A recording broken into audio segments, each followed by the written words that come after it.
El currículum de Mariano Patín es extenso y muy interesante. Los y las invito a leerlo de forma completa en la descripción del podcast. Su camino es muy rico y es una suerte que siga compartiendo sus aportes en el país. Es una gran contribución al arte y a la cultura. Mariano es músico, cantante, coreógrafo, investigador escénico y educador somático. Se diplomó internacionalmente como profesor del método Feldenkrais en la primera formación en español de este método en el mundo en Buenos Aires, Argentina, entre 1994 y 1998, y como maestro certificado en el método Rabine, método funcional de la voz, en Alemania, entre el 2016 y el 2020. Actualmente continúa su formación en el Rabin Institute de Alemania para su certificación como supervisor de formaciones profesionales del método.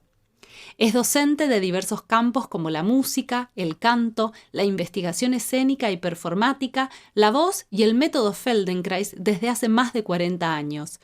Desde el 2011 es profesor titular del método Feldenkrais y la voz en la carrera de canto lírico del Instituto Superior de Arte del Teatro Colón de Buenos Aires. Ha dado seminarios regulares en la UNA, como el seminario de Feldenkrais para directores de orquesta en la maestría de dirección orquestal de la UNA y en distintas instituciones educativas de Brasil, España, Portugal, Francia y Alemania.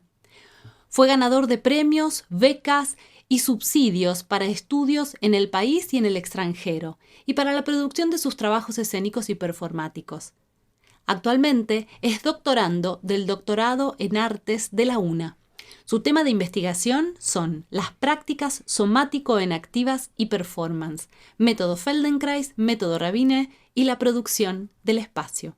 Comienza entonces Voz, Canto, Expresión, Podcast, un espacio destinado a la investigación, difusión, promoción y aprendizaje de la voz, el canto y la expresión. Si la voz es tu pasión, este podcast es para vos. Voz, canto, expresión. Hola Mariano, bienvenidísimo al podcast. Qué placer tenerte, realmente. Hola Magalí, lo conseguimos Sí. después de muchos intentos y aquí estamos finalmente. Una alegría, la Qué verdad. bueno. Bueno, a mí siempre me gustó tu trabajo, tuve la suerte de poder tomar algunas clases de Feldenkrais con vos, pero me gustaría eh, empezar hablando un poco de qué es ser un educador somático. ¿Qué pregunta? Eh, ¿Qué es ser un educador somático? Es ser una persona que acompaña a otras, a otros, a otros en sus procesos de aprendizaje a través del movimiento, a través de la percepción, a través del contacto de sí mismas, de sí mismos, de sí mismas con sus sensaciones.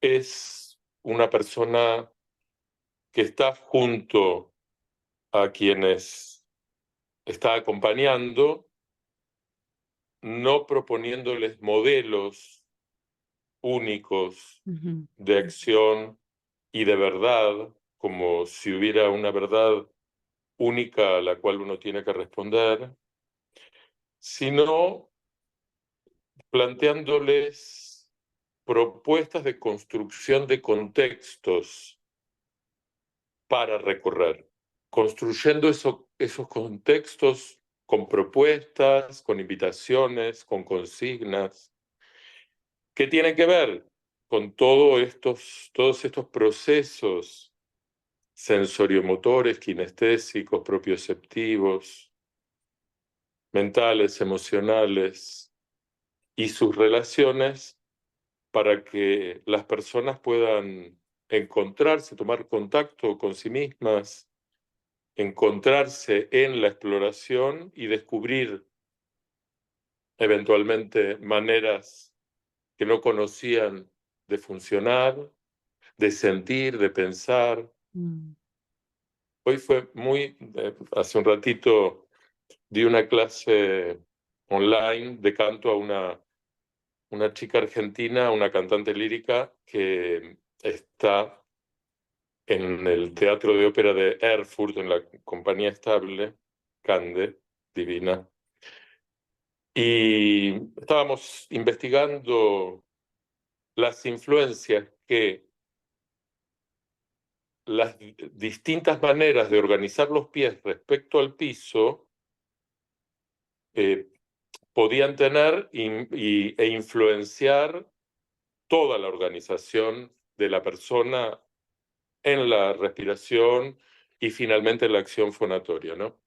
Entonces estábamos investigando los diferentes apoyos del pie, que es algo que en el trabajo de Rabine se investiga un montón y que en el trabajo de Feldenkrais se investiga un montón.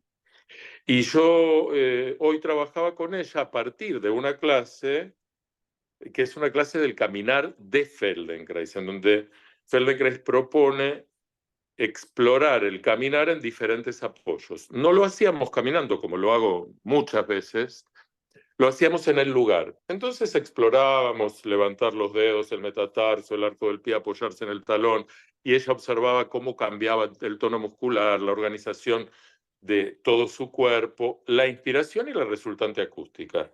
Entonces en un momento me dice, pero lo que acabo de darme cuenta es que antes de inspirar, algo cierro. Nunca me había dado cuenta de eso, me dice, ¿no? Entonces, yo desde mi perspectiva de educador somático, no sigo el plan. El plan se detiene para escuchar esa revelación de la persona, que era una revelación muy fundamental, porque estaba hablando de un patrón de defensa que tiene que ver con el sistema de supervivencia y que tiene que ver con el sistema de sobrepresión, que es esta perspectiva teórica y con muchos fundamentos anatómicos, neurofisiológicos, que desarrolla específicamente Rabine, que es el sistema de doble válvula laríngea. Entonces, en este sistema de doble válvula, en la cual las bandas ventriculares, que son unos pliegues que están por encima de las cuerdas vocales, unos milímetros, y que al cerrarse se cierran en contra de la presión que viene de adentro hacia afuera, de una sobrepresión, y que tiene que ver con un sistema muy, muy, muy antiguo de millones y millones y millones de años de evolución, cuando los peces se fueron convirtiendo en anfibios y tenían que trasladarse y la evolución creó un sistema en el cual unos pliegues se cerraban y a partir de ese cierre, después de la inspiración, se podía producir presión que hacía que estos anfibios, animales muy, muy antiguos, pudieran empujar de manera centrífuga hacia afuera y entonces pudieran trasladarse. Lo que aumentaba es la presión interna. Ese es el sistema de sobrepresión. Muchos millones y millones de años después de evolución, cuando otras especies de anfibios empiezan a salir del agua, pero hacia las ramas, se empieza a desarrollar la cintura escapular, y lo que pasa en ese momento es que el peligro es de que en el momento de la apertura de la vía, para que el aire pueda entrar, lo que había también peligro era que entrara agua. Claro. Entonces se desarrolla otra válvula que va a cerrarse en relación a la expansión del sistema, no a la compresión. Entonces, entraba aire, se expandía el sistema, se expandía la caja torácica y ¡tú! Como consecuencia se cerraba la compuerta. Entonces es otro tipo de compuerta, otro tipo de válvula, que son las cuerdas vocales. Entonces, esa otra válvula, pliegues vocales o cuerdas vocales, es la válvula de baja presión. ¿Por qué baja? Porque lo que se genera cuando la caja torácica se expande, es una diferencia de presión.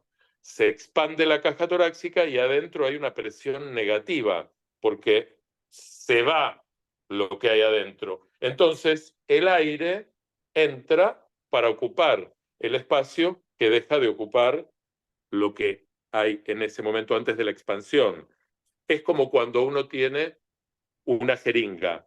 El émbolo adentro de la jeringa ocupa la jeringa. Cuando uno saca el émbolo de la jeringa, lo que está generando es vacío. Entonces, por diferencia de presiones, por el agujerito de la jeringa, ¡tuc!, entra el aire. Ahí en el agujerito es donde están en nosotros y en esas especies también los pliegues vocales.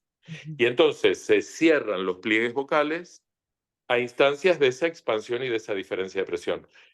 Ese momento de cierre reflejo, porque no es un cierre voluntario, porque es un cierre que tiene que ver con el sistema de supervivencia. En ese momento es cuando nosotros, cantantes, vamos a aprovechar las funciones biológicas y la organización refleja para empezar a cantar.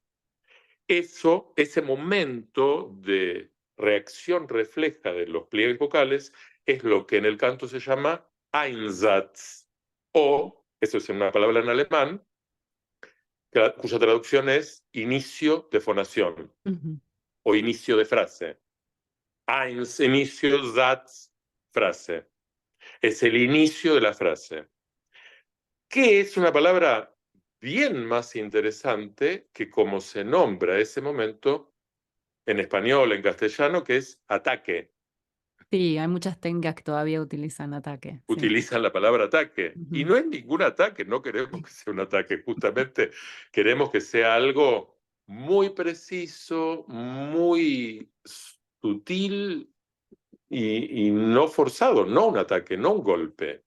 Y eso se produce de manera biológica y refleja como consecuencia de ese cierre reflejo, como consecuencia de la expansión de la caja torácica. Entonces, volviendo a mi alumna Cande, ¿qué descubrió ella en esta clase?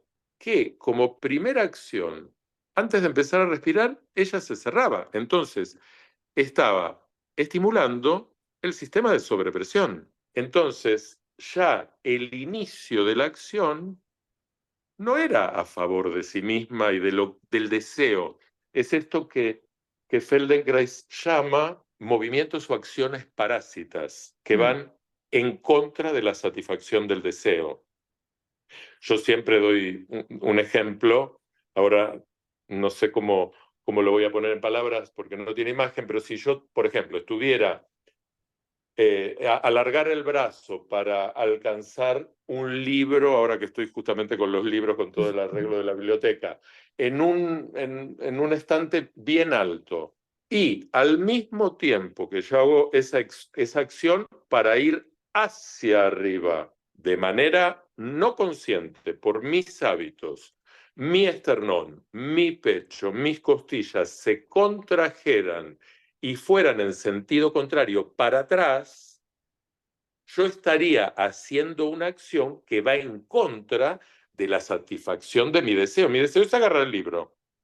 Pero yo no lo sé eso, porque eso está, como dice Moshe Feldenkrais, inscripto de manera no consciente en mis hábitos, y mis hábitos se construyeron en una relación muy en un punto random, en un punto seteada por la evolución filogenética, pero que estuvo llena de un montón de eventos. Sí, estímulos también, sí, sí. De estímulos de manera no consciente. Sí. Entonces, tal vez ese patrón está ahí en mí y yo no lo conozco. Y entonces digo, ay, tengo que hacer elongaciones porque tengo el brazo corto. Entonces voy al gimnasio o a la clase de yoga o de stretching o de lo que sea y estiro el brazo y me reviento el hombro porque como no sé lo que estoy haciendo, sigo haciendo el movimiento en contra. Claro, no habilito ahí ese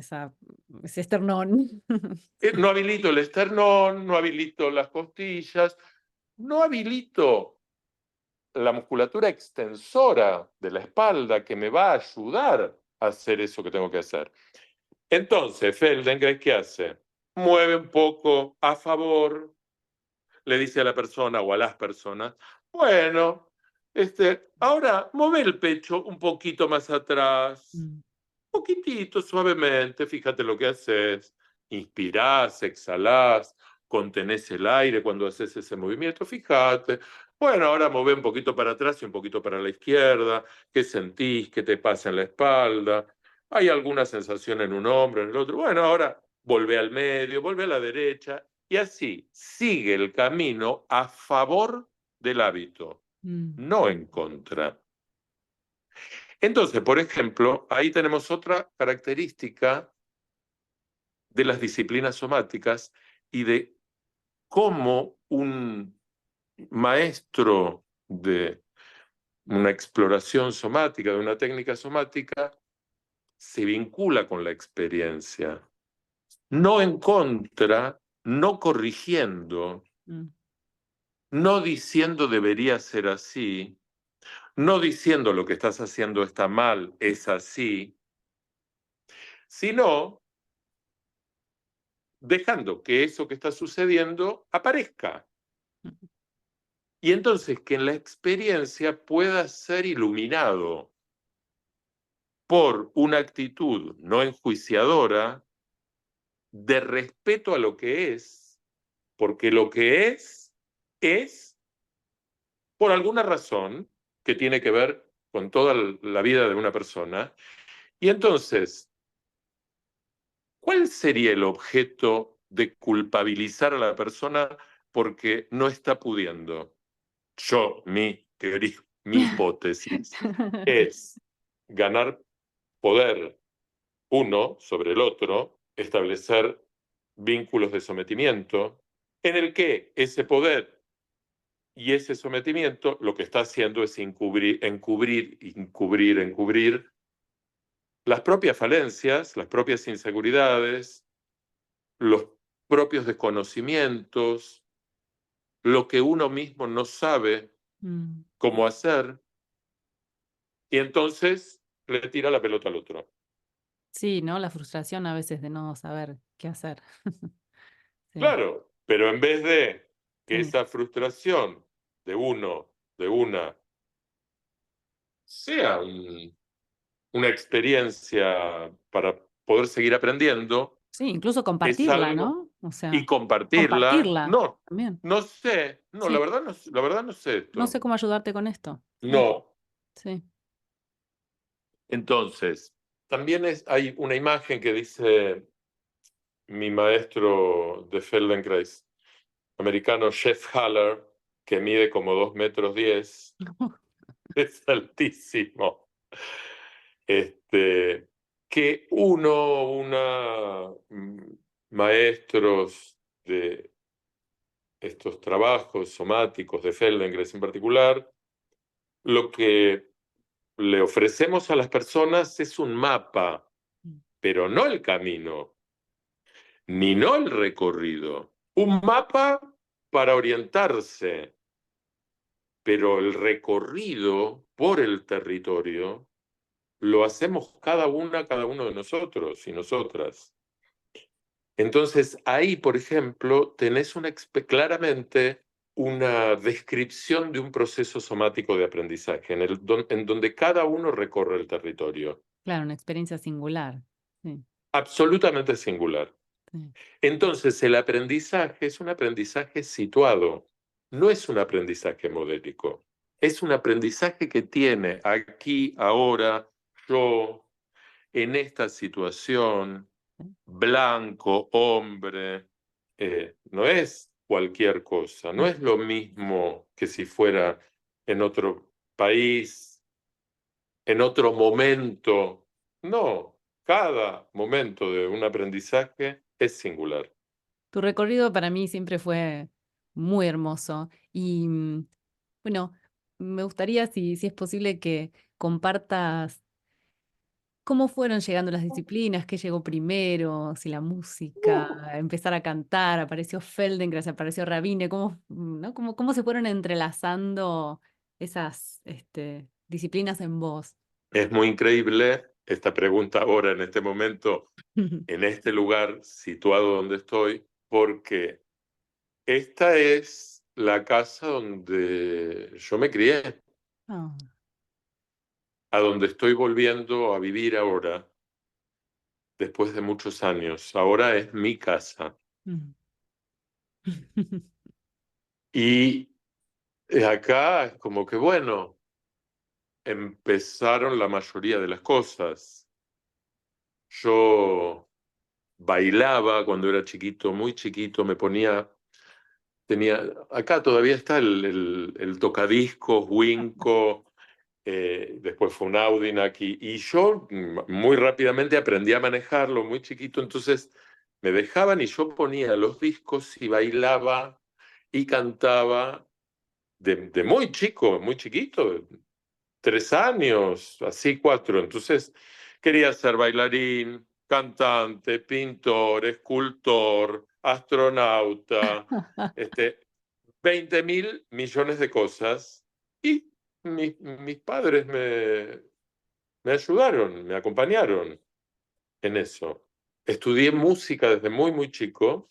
Desde los 6 años empecé estudiando música, iniciación musical y flauta dulce con Esther Schneider, que era una gran pedagoga, madre de una gran pianista, Diana Schneider, y que trabajaba junto con Violeta de Gainza. Entonces, nosotros teníamos toda esa pedagogía, la Claro. pedagogía de la educación por el arte. Mm.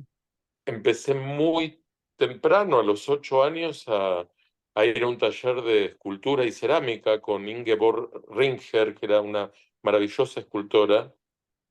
Y esa experiencia para mí fue la tabla de salvataje de mi niñez. Yo esperaba toda la semana que llegara el sábado para poder ir al taller.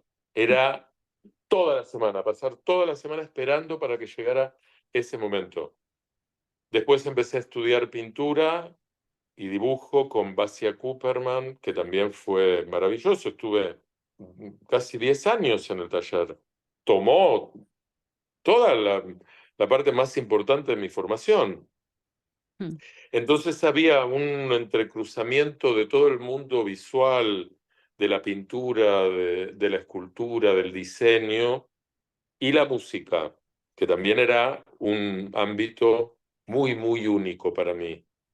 Yo, sin que nadie me lo hubiera dicho, a los 7 años me sentaba ahí en el piso, ahí en ese lugar, enfrente de ese otro lugar en donde estaba la televisión blanco y negro, y los domingos a las 5 o 6 de la tarde miraba por Canal 7 un programa de ópera. Tenía 7 años y miraba así como totalmente extasiado. Me parecía una cosa increíble, maravillosa. Me fascinaba totalmente esas voces. Y la fascinación por la voz es algo que sigue totalmente intacto en mí. Mm. Mi abuela, siendo prácticamente analfabeta, cantaba ópera mientras colgaba la ropa, cantaba Aida. Y mira vos, ¿no? También son todas, yo creo que hechos que marcaron Mm. mucho. Hermoso. Mi abuela, que como te conté, era analfabeta, me llevaba a pasear cuando yo era un bebé, me mostraba todo el barrio. Y un día mi mamá la ve conmigo al lado de un árbol haciéndome pasar la mano por la corteza del árbol. Y después se queda mi mamá observando y ve que va al mármol del zaguán de la casa y me hace pasar la mano por el mármol del zaguán. Entonces mi mamá, totalmente sorprendida, le dice, pero mamá, ¿qué estás haciendo? Y bueno, tiene que experimentar. Mi Oh. abuela, que era analfabeta, que era bordadora de mostacilla, que bordaba a los 12 años medias de seda para mandar a París, para poder vivir. Un artista. Un artista total y una educadora somática, volviendo a tu primer pregunta, porque eso es educación somática. Mi abuela y mi perro Zeus eran quienes sentados ahí, mi abuela en esa silla y mi perro en el sillón, me escuchaban estudiar Bach en el piano cuando yo tenía 12, 13, 14 años. Entonces, bueno, mi vida estuvo muy tejida y entretejida por el arte, por la creación y por la producción artística también. Y mis historietas de niño eran los libros de Botticelli, de Leonardo da Vinci. Acá volví a encontrar ahora la colección gigantesca de fascículos de la Pinacoteca de los Genios, o Los Maestros de la Pintura, o qué sé yo, la cantidad de libros y libros y revistas y fascículos que eran de un momento de la historia del mundo y de la historia de la Argentina, los años 60, 70, 80, en donde la cultura, el conocimiento, el arte eran un valor y eran la herramienta para poder cambiar el mundo. Porque eso era otro de los valores fundamentales en mi casa y con mis padres. Era la solidaridad, la justicia social, la posibilidad de que todos y todas pudieran educarse, pudieran comer, pudieran vivir y tuvieran derechos, algo que está seriamente en peligro en este momento. Entonces yo me encuentro ahora, como dirían mis maestros, algunos de mis maestros en el doctorado, porque estoy haciendo un doctorado en artes ahora también, en la UNA, educación pública. Esta casa donde estoy nuevamente es una metáfora epistemológica de un momento de la historia muy, muy, muy importante, en donde se tejieron valores culturales y saberes muy, muy importantes para nuestro país y para nuestro pueblo, y que ahora están queriendo ser destruidos, arrasados, Devastados, sí. devastados, y Sí, es puestos, muy, muy preocupante. claro, sí, puestos en un lugar como incluso de, em, sí, como de comercialización, de pérdida de tiempo, em, sí, de inutilidad. Absolutamente, sí.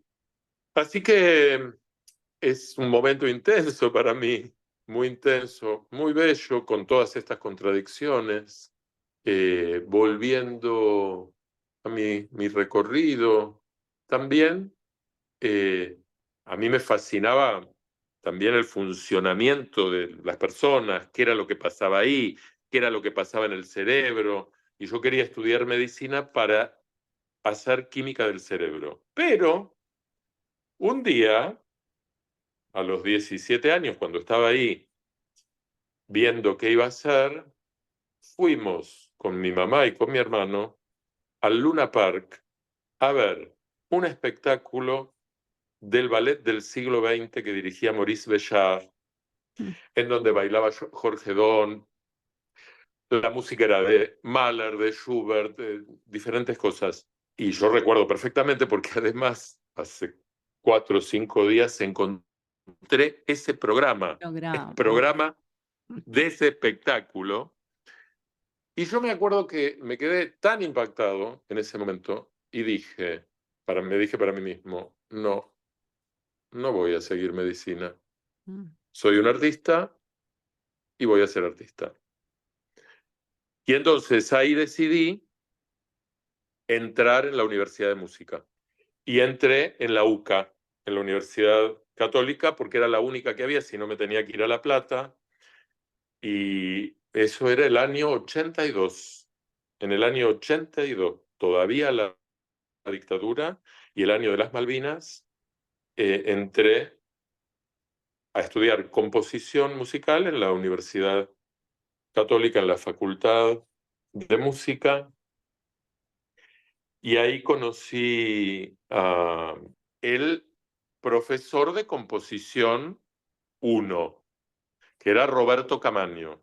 Y también hay una anécdota muy, muy graciosa, que es que en la clase de composición que él daba, yo me sentaba en el aula siempre en un banco que estaba atrás de la cola del piano. Era un piano de cola, él se sentaba, por supuesto, en el teclado, y yo me sentaba, era en ese asiento, durante meses, y analizábamos las sonatas de Beethoven. Y yo decía, qué maravilloso pianista. ¿Quién será el de la grabación? Qué fabuloso, qué maravilla. ¿Quién será? ¿Quién será? Un día llegué tarde y no, el asiento donde estaba siempre sentado estaba ocupado.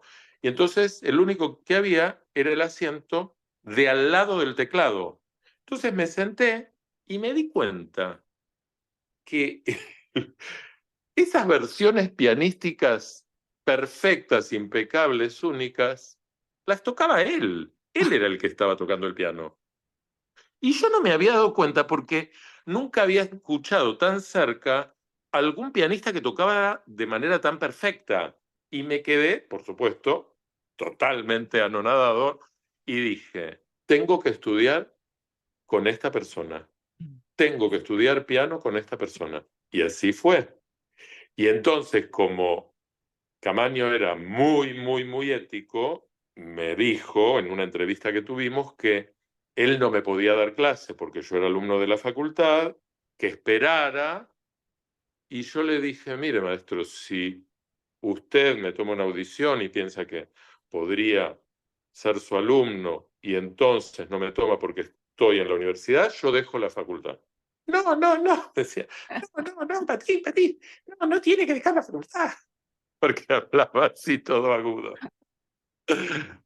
Era lo más. Y yo le dije, si usted me toma, yo dejo la facultad. Mirá. Y eso hice.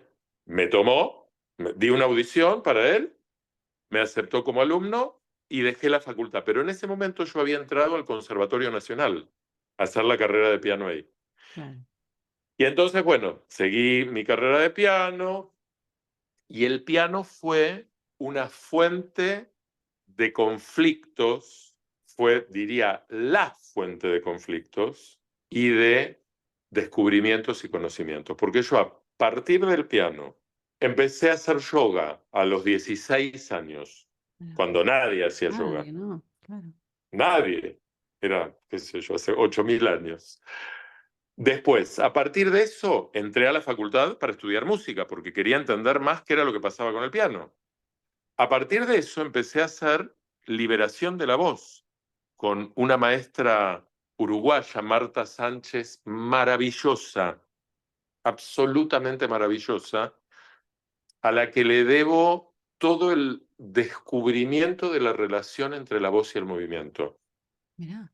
Cuando no sabíamos nada, ni de Rabine, ni de... ¿Porque esto qué año sería? Sería el año 85. Acá no se sabía absolutamente nada de Rabinet.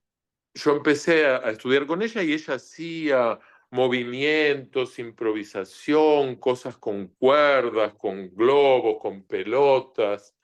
Y fue un enorme, enorme descubrimiento. Yo le debo muchísimo a mis maestros, Mm, un agradecimiento enorme a los buenos y maravillosos y a los malos y espantosos, mm. que también los tuve, de los cuales también aprendí mucho, a qué era lo que no quería hacer. Bueno, a partir del piano también empecé el sistema de Fedora Verasturi y Mm. hice ese trabajo de Fedora Verasturi durante 10 años. Empecé a hacer tai chi, empecé a hacer expresión corporal con Patricia Stokoe y con Débora Kalmar, dos maravillosas, extremadamente maravillosas maestras. Débora fue, además de que es como mi hermana, mi amiga y hermana, sigue siendo alumna mía por años. Ha sido primero mi maestra, después fue intérprete de varias de mis obras y hace varios años que es mi alumna. Entonces también hay como una genealogía. Uno no nace de la nada. Esta es otra cosa que pasa ahora. con la gente más joven, no con todos, pero con muchos. Es como si se autocrearan, que no tuvieran ningún tipo de procedencia, ¿no? Y no es así, de una Sí, manera, de otra, de otra. sí, algo de tal vez las redes, ¿no? Como que genera un ya estoy haciendo esto. eh, Total, y absolutamente. a mí me causó gracia que entrevisté a una colega hermosa que acompañó a una artista muy famosa ahora, que ella comenta, dejó de tomar clases cuando se hizo famosa, porque entró como en otro sistema, ¿no? De estos sistemas de empezar a estudiar con quienes, bueno, estudian la fama, ¿no? Como Claro. ciertos Sí, sí, círculos, sí, ¿no? sí. Como, Sí, bueno, sí. son como otras maneras. em, y caminos infinitos, ¿no? Sí, sí, tal cual. Caminos infinitos, muy infinitos. Y que siguen siendo, ¿no? Todo el tiempo infinitos. Hablaba el otro día con un amigo y después con otra amiga eh, de lo extraño que me resulta vivir, de la extrañeza. Y no es que mengua esa extrañeza, no, no, es cada vez más grande, más sorprendente, más extraño, más, qué sé yo, ¿cómo es esto? Mm. Qué lindo, ¿no? Cuanto más abierta la pregunta, más te invita a vivir, me parece. Que Es ver. verdad, pero no es algo, no es algo que me proponga. No, no. Es que como, es muy extraño, muy extraño. Todos los procesos, las vivencias, la percepción, ¿Y cómo que es dar clases, bueno, de este método Feldenkrais en una institución como el Teatro Colón? mira, también es una gran, enorme, gigantesca experiencia.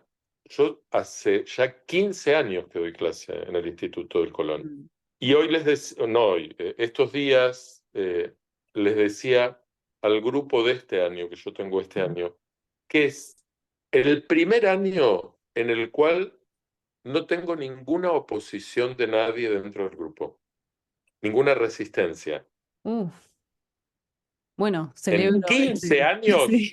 al cabo de 15 años, es la primera vez en donde todas las personas que pertenecen a la clase están totalmente a favor de lo que estamos explorando, investigando y de las propuestas que yo les estoy haciendo. Mm. Es muy interesante y muy hermoso, muy productivo. Y teóricamente la materia que yo doy, cuyo título no lo puse yo, es un título que estaba a priori, es técnicas de autoconocimiento corporal. Yo no doy técnicas y tampoco es corporal, porque corporal es una concepción Mm. dualista. Claro, Es sí. como si pudiera haber cuerpo y alma, cuerpo y espíritu. Sí. Otra cosa, justamente nuestra concepción es somática. Entonces, bueno, no importa, no le puedo cambiar el título a la materia, pero lo que yo doy es el trabajo de Feldenkrais y el trabajo de Rabine. Mm. Entonces, ya desde varios años, hace varios años, los chicos dicen, es la única materia, es el único espacio, dicho por ellos, en el que realmente hacemos un trabajo de técnica vocal. Qué bello, porque sí, Sí, lo puedo imaginar absolutamente. claro, porque en los otros espacios trabajan los estilos, trabajan cómo debería ser, les dan modelos, Modelos. hacelo así. Pero, ¿cuáles son los fundamentos del funcionamiento y de la función vocal, de todos los sistemas que hacen parte de la función vocal? No, no, no están presentes. Entonces, eh, este entrecruzamiento y este diálogo entre estos dos métodos, el método Rabine y el método Feldenkrais, producen una riqueza que para mí es realmente única, que es muy enormemente valiosa. y que, bueno, yo estoy viendo los resultados, ¿no? de este trabajo. Que bueno, todo el mundo me dice, vos tenés que ponerle un título. Y a mí, un título, porque finalmente es mi propia Claro, síntesis. como sí, tal cual. Como Es mi propia síntesis. no tenés tu método, ¿no? Surge mucho. Claro, me dicen, no Sí. tenés tu método. Y yo soy como muy no, no, no las redes, pongo alguna cosa, pero no. Es mucho trabajo el tema de las redes. Mucha energía. Y como yo estoy la mayor parte del tiempo estudiando, dando clase, investigando, no me da tiempo para hacer 500 millones de posts con 500 tomas de cómo hacen otras personas, colegas mías, ¿no? Este, no digo que esté mal, digo que no tengo el tiempo para eso. Me Sí. interesa mucho más seguir estudiando. Yo sigo estudiando Feldenkrais Mm. y sigo estudiando Rabine, sigo yendo todos los años a Alemania. Ahora estoy haciendo esta parte de la formación que es no es asistente, es el nombre en Feldenkrais, es supervisor, Mm. supervisor de formaciones internacionales. Em, y tengo la oportunidad, estoy ahí y tomo 80 millones de clases individuales con el director, con Uwe Goetz, el director del Instituto Rabiné, que es maravilloso, porque me fascina, porque me encanta seguir aprendiendo, pero no para decir, ay, tengo la posta del método Rabine ni nada por el estilo, no, no me interesa. Ahora me vuelvo a ir.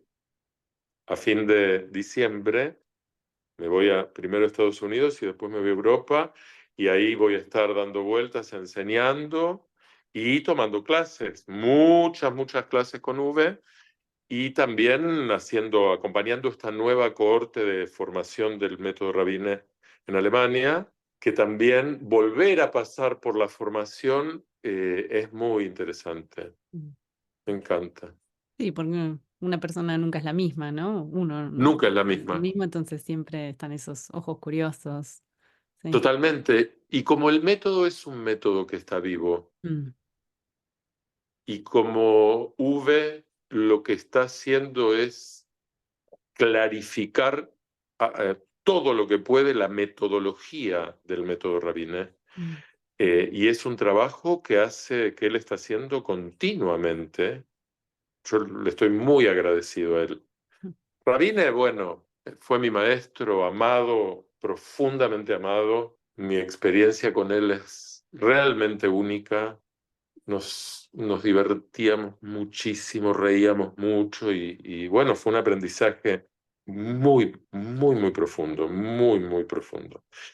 Pero Uwe lo que tiene es que Uwe es alemán y su pasión es la metodología Claro. y la voz. Y entonces está clarificando todas las herramientas para llevar adelante este método, que es muy Mm. complejo, profundo, Mm. y es un gran desafío para los maestros y para los cantantes. Lo mismo que el método Feldenkrais. El método Feldenkrais es de una vastedad gigantesca. Lo que tiene la diferencia, si pudiera decir una diferencia concreta entre un método y el otro, es que el método Rabine está orientado clarísimamente hacia la voz y Claro, hacia el canto. claro. El tema es que, como decía Rabine, la función vocal es la más compleja de todas Mm. y entonces para organizar bien la función vocal hay que poder organizar todas las otras funciones. Sí. Entonces, en realidad, estás trabajando sobre todas las funciones. Sí, sobre cómo, sí, uno se usa a sí mismo. Sobre cómo estás parada, sobre cómo respirás, sobre cómo te movés, sobre todo muscular, sobre cómo pensás, sobre cómo imaginás, sobre cómo escuchás, todo. ¿Cómo se estableció esta? Porque están muy asociados, por lo menos acá en Argentina, no sé cómo es en Alemania, pero ¿cómo llegaron a asociarse el método Rabine con el método Feldenkrais? A ver, Rabine, que era un explorador y un investigador extremo de una intuición y una inteligencia realmente únicas. Él estuvo como 50 años en Alemania y en un momento, no voy a hacer toda la historia porque es muy larga, pero Ujú. él entró al departamento de investigaciones de la Universidad de Darmstadt, que era una universidad tecnológica, no era una universidad de música. Mm. Era una universidad donde se estudiaban todos los temas de la tecnología, las relaciones con las ciencias, la acústica. Pero estaban haciendo como un test de escucha entre las máquinas y las personas, y alguien le dijo al director de esa universidad que tenía un amigo que escuchaba de una manera única. Mm. Entonces lo llamaron a Rabine y le hicieron este test. Cuando terminó el test, hicieron el puntaje y el análisis del test y se lo llevaron al director de la universidad. Dijo, esto no puede ser. Nadie puede escuchar esto. Esto es mentira, no puede ser. Entonces se lo hicieron de nuevo el test y dio mejor todavía. Entonces, en ese momento lo contrataron Mirá vos. para ser investigador en la universidad. Entonces él empezó a investigar, investigó durante 10 años con cantantes y investigaban con máquinas que podían registrar el apoyo y el cambio del peso de la persona, del cantante, sobre una placa. Entonces veían de acuerdo a dónde estaba el peso, cómo era la respiración y cómo era la resultante acústica. Entonces hacían investigación. Y entonces, en un momento empezaron a investigar con métodos, entre comillas, corporales o de movimiento que pudieran influenciar al cantante. Mm. Entonces probaron con diferentes métodos, eutonía, técnica Alexander, yoga, gimnasia holística y Feldenkrais. Y ahí se dieron cuenta de que el método Feldenkrais era el que producía influencias más concretas y benéficas sobre los cantantes y su función vocal. Entonces, Rabine trabajó durante 20 años con un practitioner de Feldenkrais Mm. y daba, no me acuerdo si era la segunda o la tercera semana de todos los meses de marzo, un seminario de 5 días, de lunes a viernes, de 8 horas por día, en donde este practitioner de Feldenkrais, que creo que se llamaba Andreas Schulz, daba las ATM, las clases de Feldenkrais de autoconciencia a través del movimiento. ATM es la sigla que dice Awareness Through Movement. Y Rabine daba las propuestas vocales junto con las ATMs de Feldenkrais. Entonces, él me contaba a mí personalmente que el grupo de alumnos, y él era así, era tremendo, empezaban como una jauría de perros y terminaban al cabo de una semana como un coro de ópera. Mira. Y entonces lo que él decía era que el poder de esta relación entre Feldenkrais y el trabajo de Rabine del mismo era enorme. Yo venía investigando todo eso mucho antes de conocer el Claro. trabajo de Rabine.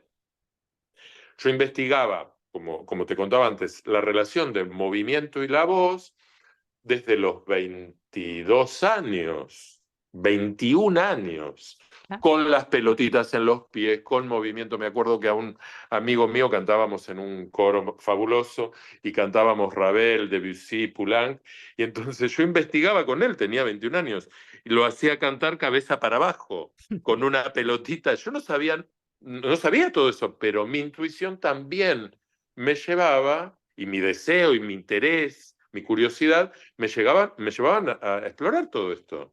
Y entonces, después cuando yo viví 2 años en París, cuando vuelvo, una cantante que había sido una performer de una obra mía, bueno, creo que vos sabés también que yo soy director escénico, investigador de performance, me dice, vos tenés que ir a estudiar con los que hacen el método Rabine, te va a encantar esto y lo otro. Bueno, eso fue en el año 2000, ahí empecé a acercarme a los maestros que en ese momento daban el trabajo de Rabine, Y después, en 2001, cuando Rabine vino, la primera vez, tomé clases con él, lo conocí, y finalmente en 2010, cuando vino por segunda vez, decidí empezar a ir a Alemania.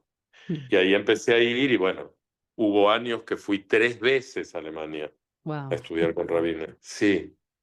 Y él me cambió con todo el trabajo, él me cambió mi visión sobre el trabajo de Feldenkrais.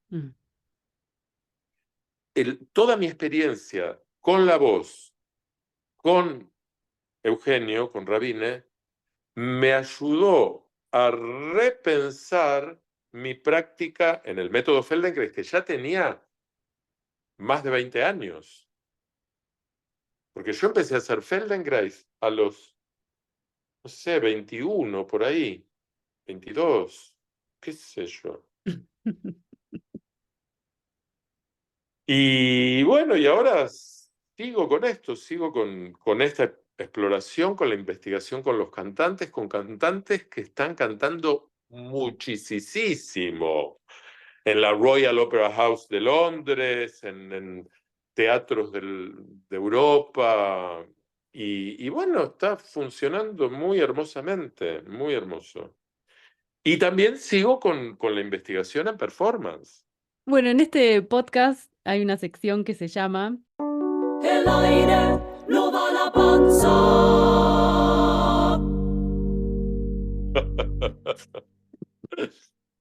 Ay, qué bárbaro eso. Y lo siguen diciendo, ¿eh? Y lo siguen diciendo.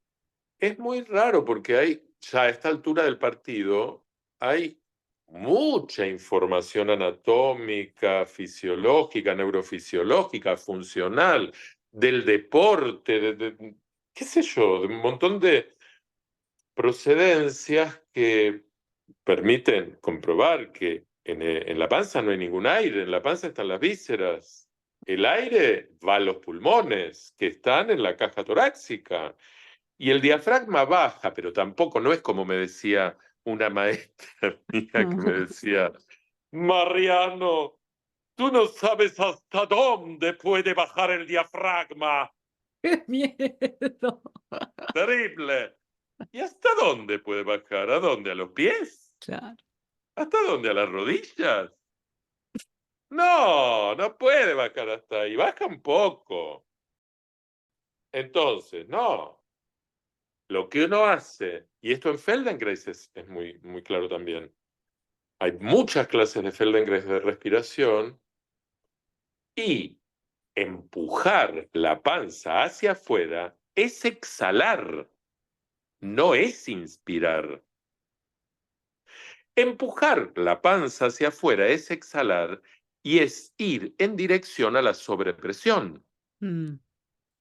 Y es la indicación que daban, o que siguen dando, algunos y antes muchos maestros y maestras respecto de cantar como si fueras al baño. Claro. No, señora. No, señor, no. Para ir al baño tengo que hacer una fuerza que lo que me hace es cerrar la garganta. Ay, sí. Porque es el sistema de sobrepresión, que para lo que sirve es para empujar de afuera para adentro. Al revés, de adentro para afuera. Sí, sí. Hasta yo me confundo. Tantos No, es años. para empujar de adentro para afuera. Claro, tanto me dijeron. Me acuerdo de otra que se los contaba a mis alumnos del Colón, una gran soprano argentina, Mirta Garbarini, con la que también estudié, me decía, ¿vos inspirás? Y después de inspirar, es como si te subieras el cierre El del jean. cierre me lo dijeron, por ¿A vos te favor. lo dijeron? Sí, claro. Viene del Colón también, viene de ahí. ¿En el Colón también? No, yo no fui al Colón, sino con maestros del Colón. Con maestros del Colón. Sí. Eso dentro de todo es mejor. Pero son imágenes. Claro. Eso es mejor que Que empuja la empujar, panza, sí. empujar la panza. El bombo, acá. Bueno, pero qué interesante que traigas a esta institución, ¿no? Porque ¿cuántos videos hay de cantantes internacionalmente famosos, famosísimos, ¿no? Que en muchos, bueno, hablando de las redes, ¿no? Como que muchos perfiles de Instagram está el video donde Pavarotti explica cómo había que respirar, donde Montserrat Totalmente. Caballé decía lo que hacía con la panza. Y ese es todo el fundamento, ¿no? Y atrae Totalmente, sí, mucho. sí, yo se lo cito, porque además Montserrat Caballé era un Ah, monstruo impresionante. impresionante, algo que no se puede creer. Pero Mm. vos decís, bueno, esta persona que canta así va a poder poner en palabras justas, apropiadas, exactas, lo que hace. No, ¡No! no. Poner en palabras es otro planeta, Sí, porque está en juego esta porque apreciación sensorial, ¿no? En la cual no podemos confiar. absolutamente, Sí. absolutamente. Y cómo se presentan las imágenes para las personas. Las imágenes se presentan de maneras múltiples y no, por eso, precisas. Por ejemplo, un barítono italiano muy famoso, maravilloso, una voz extraordinaria, eh, Bastianini, que le preguntaron, ¿y usted cómo hace para cantar así, tan maravillosamente con esa voz? Yo que hago la imitación italiana. Yo pienso que tengo una pared adelante y que tengo que derribarla. Bueno, señor, maravilloso. Si usted canta así y Claro, su es. imagen es que tiene una pared delante y la tiene que derribar, siga con esa imagen. A mí no me importa la imagen que usted tenga. Ahora, si eso va a ser la base de una transmisión Del sistema de de la enseñanza, ¿no? educación de otro cantante, y estamos en muchos problemas. Mm. Muchísimos problemas. Lo mismo que Caballé dando las masterclasses Sí. con los alumnos, con los libros o las pesas en la panza para empujar la panza y entonces hacer ¿qué? Sobrepresión. Y ella cuando canta no hace eso. No, no. Entonces, por ejemplo, ahora que yo estoy haciendo el doctorado, en el doctorado es un doctorado de artes, un artista, yo no soy un filósofo, yo soy un artista y mi recorrido es en las prácticas, por más que haya leído un montón y haya estudiado, mi recorrido es en las prácticas, pero yo tengo que poder ponerlo en las palabras. Ese proceso es un proceso enorme, no es así nomás. Y hay mucha reflexión en relación a cómo los artistas podemos poner en palabras nuestras prácticas. Porque son nuestras prácticas. No es un filósofo hablando del arte o de las prácticas de un artista. Por eso es muy importante esto. Sí. Porque somos artistas hablando de las prácticas artísticas, no filósofos hablando de las prácticas artísticas. Pero es un camino más que hay que hacer. Por eso el camino como maestros, como pedagogos, no es cantar bien y entonces enseñar. No es eso. Es otra cosa. Sí. Entonces es muy importante eso. Es muy importante. Y esto es algo que en las disciplinas somáticas también se trabaja. Sí, este último tiempo, diría por suerte, se está viendo mucho esto de la educación somática y mm, me da esperanza. Sí, totalmente. Porque sí, durante muchos, muchos años, voy a hablar de nuestro país, tuvimos este sistema de enseñanza, ¿no? Una persona que Sí, canta, que es reconocida, ya no importa si lo hace bien o mal, es reconocida por eso, incluso tiene cierta fama, tiene prestigio, eso habilita la enseñanza y habilita como una transmisión oral de la experiencia de esa persona, ¿no?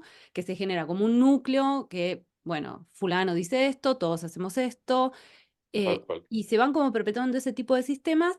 Luego aparece todo un grupo de gente muy infeliz cantando, que quiere seguir buscando, ¿no? Esta posibilidad de, de disfrutar, de cantar, ¿no? Absolutamente. Y digamos, consulta nuevos espacios. pero siento que a veces es demasiado pesado toda esa información que ya está, ¿no? Como es un gran camino de desandar estos hábitos, que no son hábitos físicos, es todo un Es un entretejido, Sí, sí, sí, sí. Uno dice, claro, no sé, tengo que aflojar mi lengua, ¿no? Y poder acercarle a la persona que tal vez esa lengua es un sistema de pensamiento.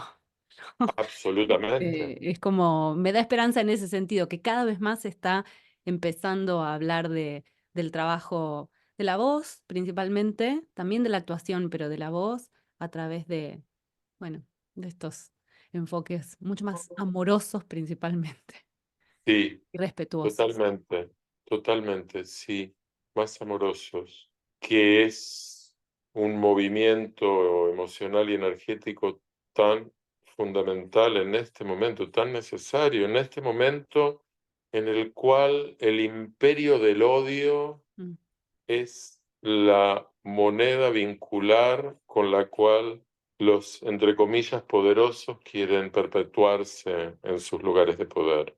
Eh, sí, es un momento muy, muy complejo.